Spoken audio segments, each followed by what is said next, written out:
Alright, I'm going to try to make this really fast and talk fast because I got a lot to cover.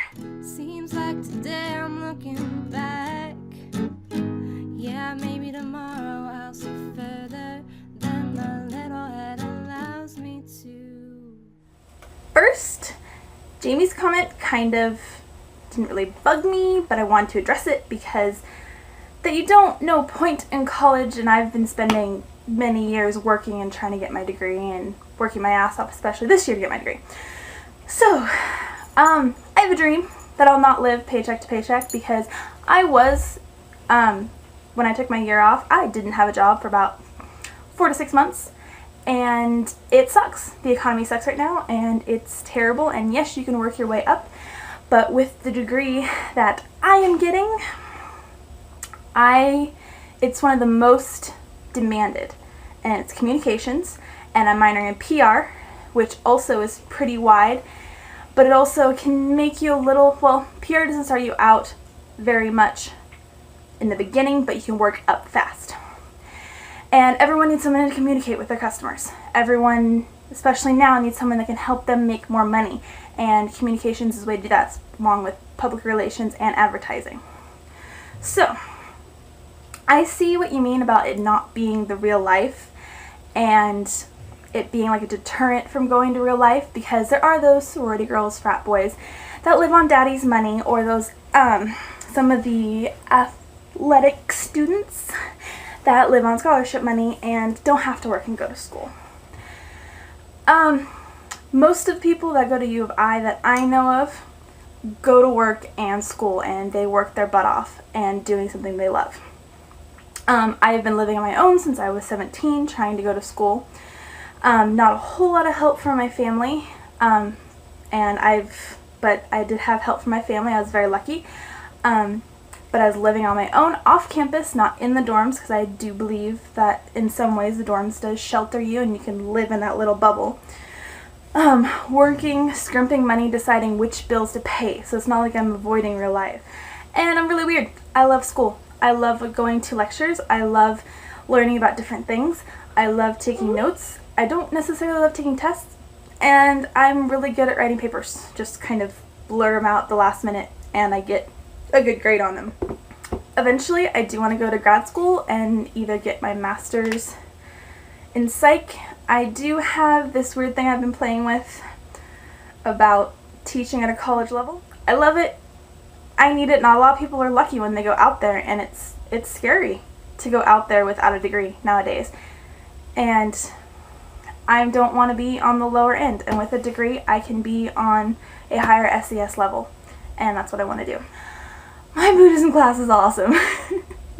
And I'm going to give you the quick and dirty version. We are getting it at a philosophical level because we're in college. We're not studying as a religion, even though it is a religious studies crossover. The phrase made teaching of Buddha is dukkha and the ending of dukkha, where dukkha is a roughly translated term for suffering or discomfort or just bad. Suffering and the end of suffering is basically what Buddha is teaching, and it's not strict lines. It's not, I don't consider it a technical religion because it doesn't talk about if there's a God or what you should believe in or whatnot. It doesn't talk about what happens after life, if there's a heaven, if it's a hell or nothing. Buddhism is talking about here, the now, what is going on in your life, and being present in the moment, experiencing things and learning from the experience and finding out what you believe by what you perceive and making it up in your mind. It's a very internal thing, and I don't think it's complete. I don't think it's a complete set to be an actual religion. So there are actually a lot of Buddhist Christians in the US, and that's also why Buddhism was joined with things like Taoism and whatnot. So I love Buddhism class. It's great, refreshing, and I don't like people that are closed-minded to it and they think, oh, it's just a bad teaching or whatever. It's just a philosophy for life. It's not saying you should live your life this way. It's a, hey, see if this works for you. It doesn't? Alright. So just ask. I think I would love to be some sort of performance, something with dance in it. I like the idea of trapeze, but I don't think I'd be very good at that. My favorite cartoon.